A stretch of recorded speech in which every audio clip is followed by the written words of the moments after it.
Before we get into the video, could everyone please subscribe to my Endless Diary Tales channel? Thank you so much. The wedding invitations mock me from across the dining room table. Their cream-colored elegance is a stark contrast to the turmoil in my chest. I've been staring at them for hours, pen hovering over the address list, stuck on one particular name that should be simple but isn't. Dad. My phone buzzes, it's Mom. Have you started addressing them yet? Sort of. I twist a strand of hair around my finger, a habit I thought I'd broken years ago. I pause at Dad's name. The weight of understanding in that single syllable makes my throat tight, and I can't invite her, Mom. I won't. The words come out in a rush like I've been holding them back for years. Maybe, hey Allah, honey, it's your wedding, your day. She pauses. But you know what this means? Eido. The memory of last Christmas floods back. Dad's absent chair at dinner, Celeste's perfectly crafted text about his sudden flu, the same flu that miraculously cleared up the day after my graduation party years ago, the same convenient illness that kept him from my art show opening, my first book signing, every milestone that might have given us a chance to reconnect. He won't come without her. I trace the embossed edges of an envelope, but I can't watch her play the doting stepmother for one more event. Not this time. My fiancé Orion's footsteps echo from the kitchen. He appears with 2 cups of tea, setting one beside me without a word. His presence studies me like always. Remember what happened at Juniper's wedding? Mom asks gently. How could I forget? Get Celeste, resplendent in white, upstaging the bride, the way she clung to Dad's arm, steering him away whenever I approached, her theatrical tears during the father-daughter dance, lamenting how she'd never have that moment herself. That's exactly why I can't invite her. I take a sip of tea, letting the warmth spread through my chest. I won't let her make my wedding about her trauma of never having children again. Your father will be hurt. Dad's been hurting me for 15 years. The words taste bitter. Ever since he let her move into our house 2 months after you left. Remember when she threw out all my childhood photos because they cluttered the living room? I remember. Mom's voice hardens. I also remember her telling you that your art was just a hobby right before your college applications were due. Orion's hand finds my shoulder, squeezing gently. He knows this story. He knows all of them. I'm addressing the invitation to Dad only. I say finally, putting pen to paper. If he chooses not to come, that's his decision, not mine. Are you ready for the fallout? No, but I write anyway. My handwriting is steady despite the trembling in my chest. Gideon Matthews, no guest, no Celeste, just my father's name alone on the cream-colored envelope like a challenge. I have to be. I seal the envelope before I can change my mind. It's time he really chose between us. After hanging up, I stack the addressed invitations neatly, leaving Dad's on top. Tomorrow they'll all go to the post. Office tomorrow, I'll set this in motion. But tonight, I curl into Orion's arms on the couch, trying to ignore the notification light blinking on my phone. It's probably Celeste asking about wedding plans she has no right to know about, or maybe it's Dad with another excuse for missing dinner last week. Either way, I'm done pretending, done playing the dutiful daughter while she orchestrates my father's disappearing act. The invitation sits on the table, a white flag-turned weapon. Let the war begin. 3 days after mailing the invitations, Dad's number lights up my phone during lunch break. My stomach drops, but I answer anyway, stepping away from my desk at the gallery. I just got your invitation. His voice sounds tired, older than I remember. There must have been a mistake. No mistake, Dad. I lean against the cool brick wall of the storage room, grateful for its solidity. The invitation is just for you. He says my name the way he used to when I was young and being difficult about bedtime. You know I can't come without Celeste. She's my wife and I'm your daughter. The words scratch my throat, or at least I used to be. A long silence follows, filled with 15 years of missed dinners and empty chairs. I hear papers shuffling on his end, probably at his office where he always seems to be when Celeste doesn't want him somewhere else. Is this about Christmas? He asks finally, because we already explained. It's about everything. I check my watch, 5 minutes until my next client meeting. It's about every time you've chosen her over me since I was 14. That's not fair. I've never. Last month I cut in. I invited you to dinner, just you. You said yes, then suddenly you had a work emergency. I did. I saw you, Dad, at Marcelo's with Celeste the same night, the same time I'd asked you to meet me at Carlos. Another silence, heavier this time. I imagine him at his desk, pinching the bridge of his nose like he always does when confronted with an uncomfortable truth. She'd had a rough day, he says finally. She needed me and I didn't. The gallery door chimes through the storage room window. I see Juniper arriving early for our meeting about her wedding photos. She catches my eye and mouths. You okay? I manage a weak nod. Look, Dad, I'll talk to Celeste. Maybe we can work something out. No. The word comes out sharper than I intended. No more negotiations, no more compromises. The invitation is for you alone. It's your choice whether to come or not. You're putting me in an impossible position. Welcome to my world. I straighten up, squaring my shoulders. I have to go. I have a client waiting. Wait, please just... He pauses and I hear Celeste's voice in the background asking who he's talking to. Can we discuss this over dinner? Sure, Dad. I manage to keep my voice steady. But just you. Friday at 7, Carlos. If Celeste shows up, I walk. I end the call before he can respond and join Juniper in the gallery. She takes one look at my face and pulls me into a hug. Your dad. I nod against her. Her shoulder, he got the invitation, and now we wait to see if he remembers how to be a father instead of just a husband. Juniper squeezes my hand. For what it's worth, I think you're brave standing up to them like this. I don't feel brave. I move to my desk, pulling out her wedding portfolio. I feel like that 14-year-old girl again, watching him choose someone else over and over. But this time you're choosing yourself. She sits across from me, her expression serious. That counts for something. I opened the portfolio but paused before starting our review. June, do you think he'll come to dinner? I mean. She considers for a moment. I think he'll want to, but Celeste won't let him, I finish. Yeah, that's what I think too. The gallery door chimes again and we turn to business, but my phone sits heavy in my pocket, waiting for a confirmation that probably won't come, just like every other time I've reached for my father across the chasm Celeste built between us. Friday's dinner reservation feels less like hope and more like proof, one more empty chair to add to my collection. Friday night at Carlos, I sit alone at a table for two, watching the minutes tick by on my phone. 7:15, 7:30. The waiter's pitying glances sting more than Dad's absence. My water glass is nearly empty when the restaurant door opens. For a moment, hope flutters in my chest, but it's Tamsin, Celeste's friend, walking in with her husband. She spots me and freezes, guilt flashing across her face before she quickly looks away. I'm gathering my things to leave when she approaches my table, wringing her hands. I think there's something you should know. I'm actually it's about your father and tonight. She glances around nervously.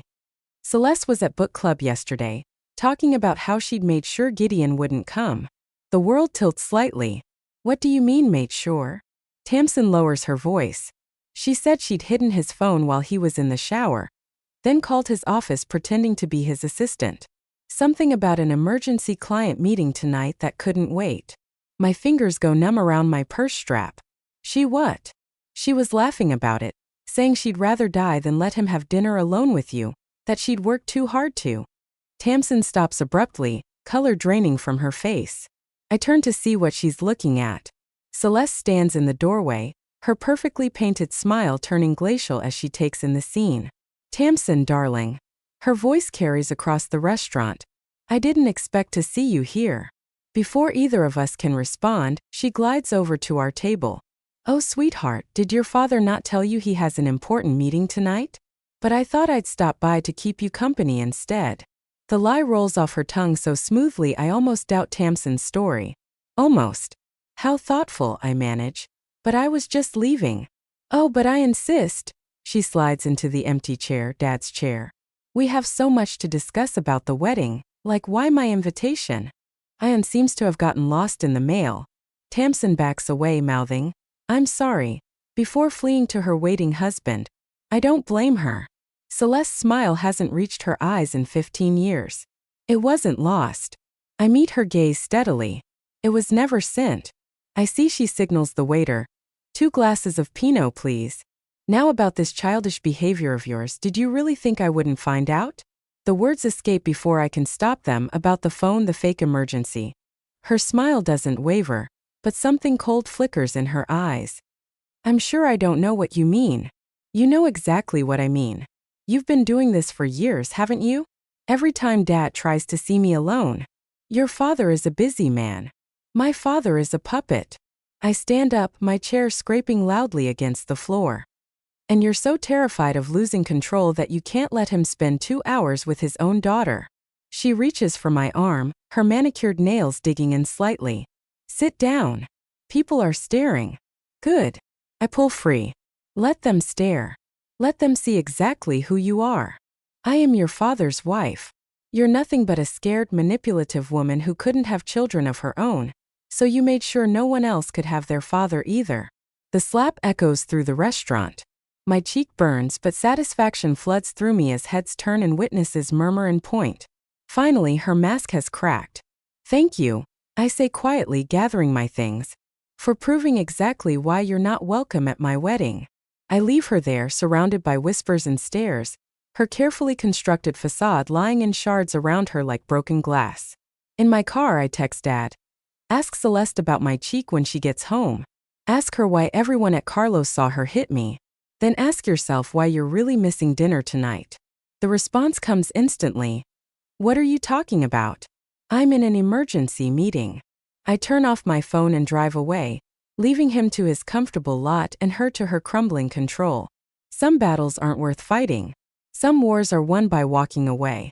The bruise on my cheek fades to yellow by the time Dad finally shows up at the gallery.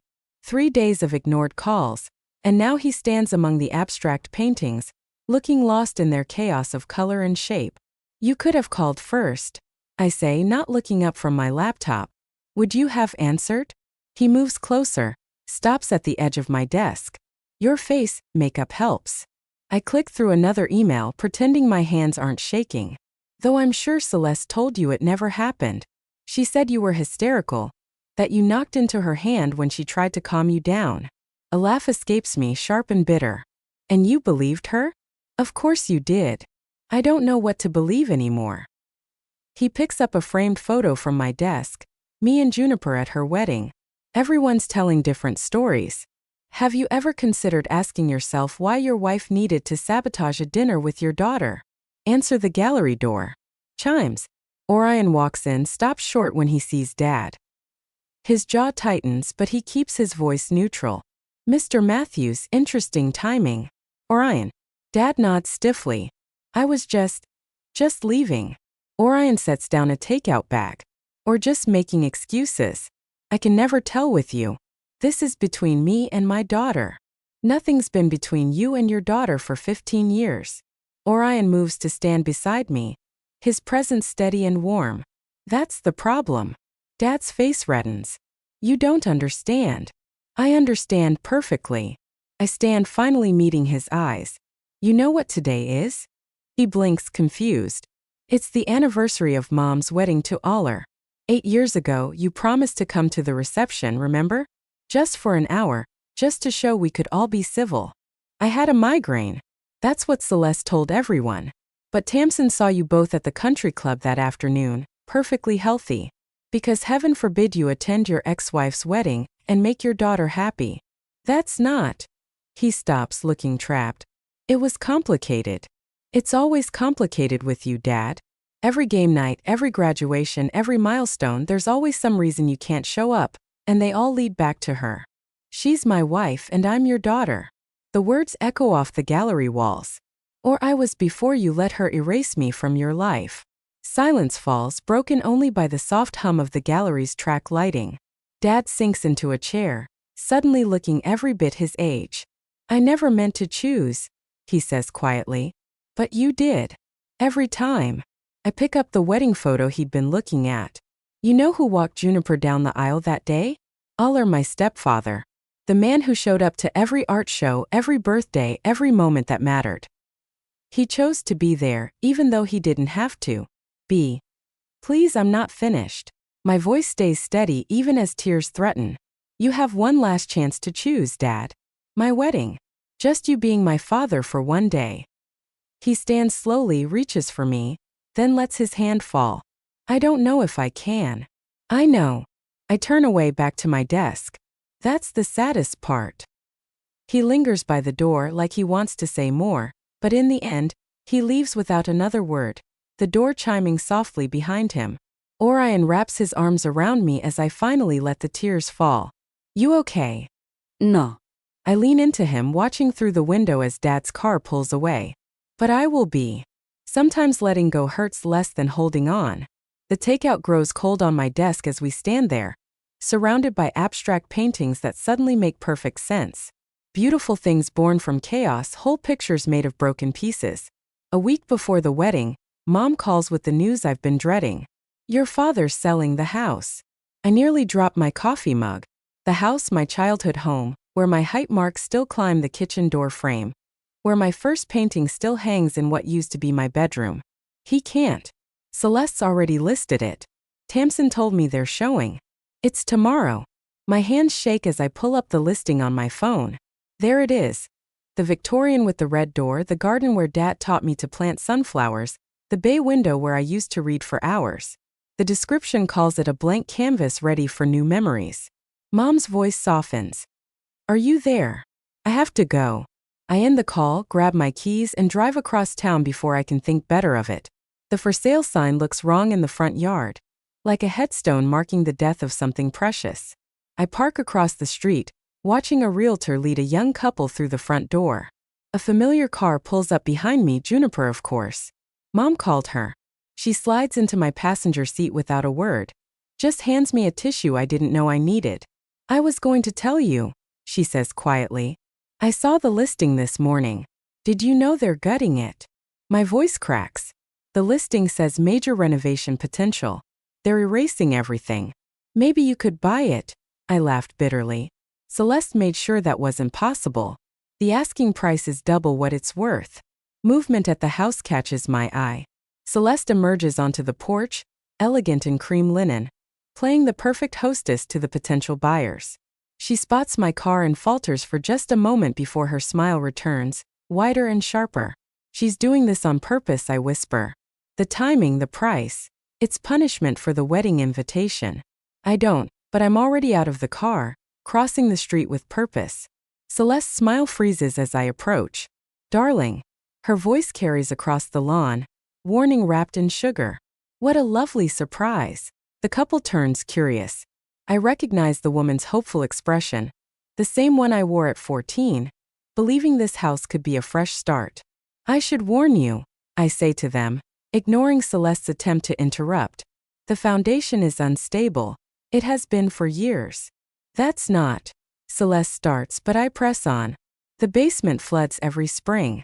The wiring in the east wing is original, dangerous really. And the attic. I meet Celeste's gaze. Well, let's just say something's up there can't be renovated away. The couple exchanges worried glances. Celeste's perfectly manicured nails dig into her palms. Perhaps we should continue the tour inside, she suggests smoothly, but the damage is done. I can see it in their faces. The seed of doubt has been planted. Of course I smile, sweet as poison. Don't forget to check the kitchen door frame. The height marks there tell quite a story about family, about promises kept and broken. Her voice drops, all pretense gone. Leave now or what? You'll slap me again? There are witnesses this time. The couple backs away, murmuring excuses. The realtor follows, already on her phone, probably calling other clients to cancel tomorrow's showings. You spiteful little. I learned from the best. I turn to leave, then pause. Oh, and Celeste, the attic? I left something there years ago, a diary detailing everything you did. Every manipulation. Every lie. I wonder what Dad would think if someone found it during the renovation. Her face pales. We both know there's no diary, but the possibility will eat at her, make her question every creak and shadow in that old house. As I walk away, Juniper falls into step beside me. There's no diary, is there? No. I get back in my car, watching Celeste through the rearview mirror as she stands alone on the porch, her perfect world cracking around her. But she'll never be sure. Sometimes the best revenge isn't what you do. It's what you make them think you might do. 2 days before my wedding, Dad shows up at my apartment unannounced.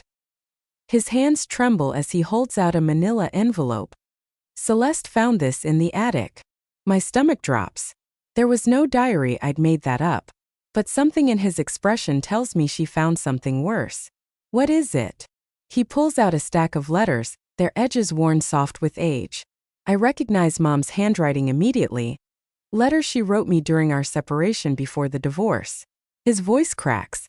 Before Celeste, the implications hit me like a physical blow, letters that could change everything or destroy what little remains of my family. She's threatening to show them to Mom, I say. It's not a question. He nods, sinking onto my couch. Unless you publicly apologize to her, invite her to the wedding, make things right. Make things right. The laugh that escapes me sounds foreign, almost hysterical, like when she made things right by destroying every photo of Mom in the house, or when she made things right by convincing you to miss my college graduation. I'll please your mother. These letters could hurt her, hurt all of us. So you're here to protect Mom? That's new. His face hardens. I'm trying to protect everyone. No, you're trying to protect yourself. I snatched the letters from his hands. What's really in these, Dad? What are you afraid of? Before he can stop me, I unfold the first one. Mom's familiar script fills the page. Gideon, I know about her, about the affair. I can forgive the betrayal, but lying to me. The room spins. You were seeing Celeste before the divorce? While you and Mom were just taking a break. While you told me everything would be okay. He reaches for the letters, but I back away, reading faster. Each page reveals another lie, another betrayal. Mom had known everything, had offered forgiveness for my sake, and he'd chosen Celeste anyway. How long? My voice sounds distant, hollow. How long were you seeing her before you left us? 6 months.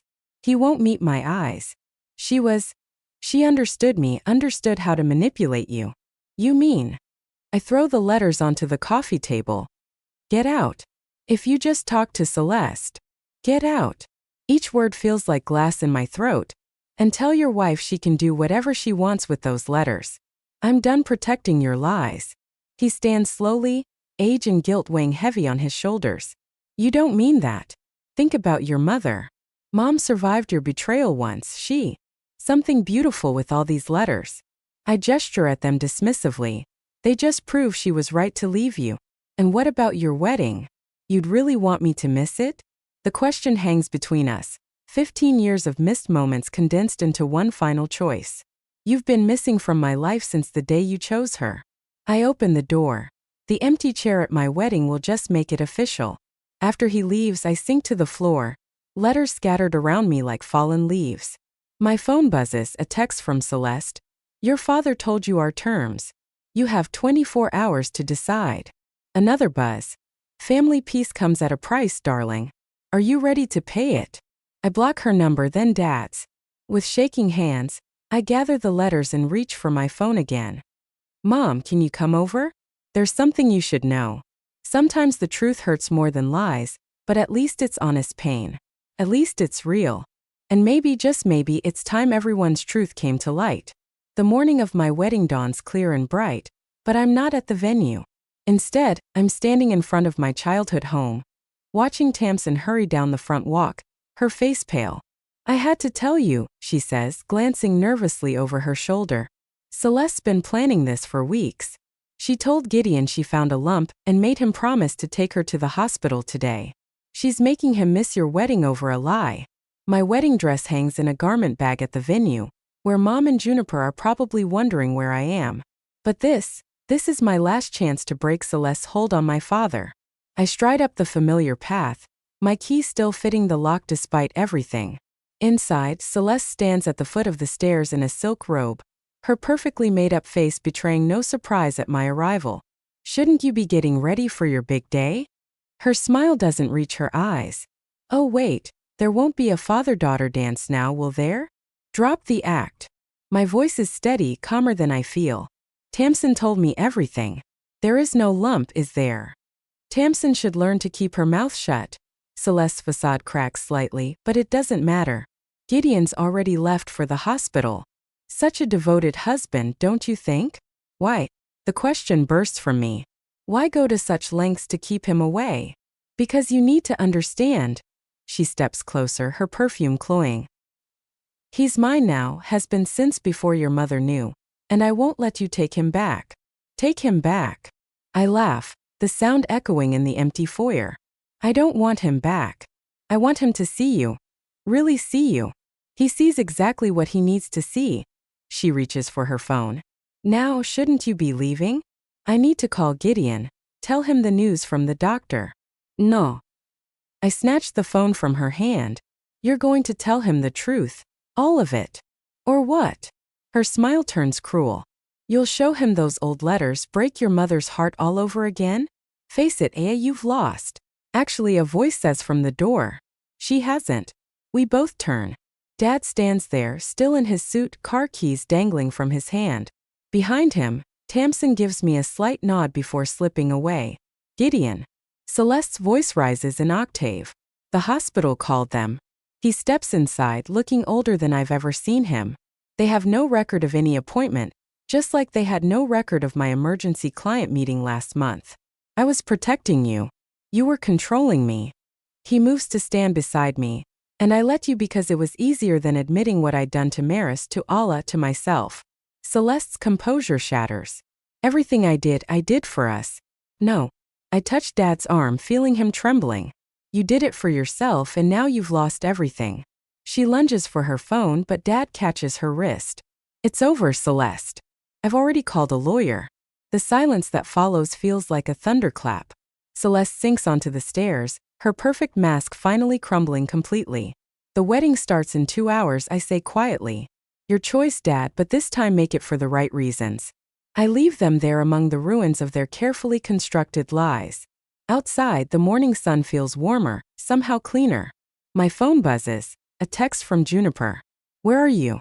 Everyone's waiting. I take one last look at the house before typing my reply. On my way. Tell Mom to save an extra seat just in case. Sometimes revenge isn't about destroying someone else's happiness. Sometimes it's about finding your own and letting them watch from the outside. The wedding venue's garden glows in the late afternoon light, as I make my final adjustments in the bridal suite. Mom fusses with my veil while Juniper touches up my makeup, neither mentioning the empty chair I'd insisted on keeping in the front row. A knock at the door makes us all freeze. Aller pokes his head in. His eyes suspiciously bright when he sees me ready. Sweetheart? Almost. I smooth my dress, catching Mom's reflection in the mirror. Is everyone seated and waiting? He pauses. Including your father? The room goes still. Mom's hands stop adjusting my veil, but she doesn't pull away. Alone? I ask quietly. Allah notes. Celeste's not here, and from what I hear, she won't be anywhere near him for quite a while. Relief and something else, something lighter, floods through me. But when I turn to Mom, her face is unreadable. Are you okay with this? I ask her with him being here. She smooths an invisible wrinkle from my dress. Honey, I made peace with your father's choices long ago. That's why I could build something beautiful with Alaric. She glances at her husband, love evident in her smile. Sometimes the best revenge is living well. The ceremony music starts, soft and sweet, through the garden. Juniper squeezes my hand before slipping out to take her place. Mom kisses my cheek and follows, leaving me alone with Aller. Last chance to change your mind about who walks you down the aisle, he says gently. I take his arm, the same arm that supported me through. Though every major moment since I was 14, not a chance you earned this spot years ago. The garden path seems to glow as we walk, guests rising on either side. I see Tamsin dabbing her eyes, see Mom beaming from her seat, and there in the front row, Dad sits alone, looking smaller somehow without Celeste beside him. Our eyes meet briefly as I pass. He nods once and I notice the envelope on his lap, cream-colored, matching my invitation. I recognize my own handwriting for after the ceremony, the letter I'd written last night after everything. Not an olive branch exactly, but not a burning bridge either. Just truth finally spoken without anger or revenge clouding it. Orion's face when he sees me makes everything else fade away. This moment, this love, is bigger than old hurts and family drama. As we exchange vows, I feel the weight of the past lifting, replaced by something lighter, freer. At the reception, Dad approaches cautiously, letter in hand. I read it, he says simply. Good. I don't deserve forgiveness. No, I agree, watching Aller twirl Mom on the dance floor. But maybe we deserve peace, both of us.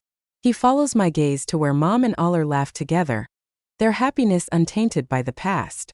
I'm filing for divorce, he says quietly. Not because of today, but because I finally see clearly. That's a start. Later, as Orion and I prepare to leave for our honeymoon, I catch one last glimpse of Dad. He's sitting alone at a table, watching the dancers with a thoughtful expression. The empty chair beside him doesn't look lonely anymore. It looks like possibility. Juniper catches my eye as we head for the exit. Happy ending? She asks.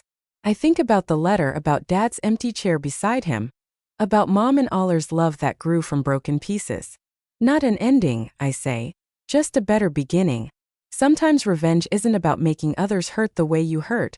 Sometimes it's about breaking free of the pain altogether, about choosing joy instead of bitterness. And sometimes, if you're lucky, others find their way out of the darkness too, following the light you've left behind.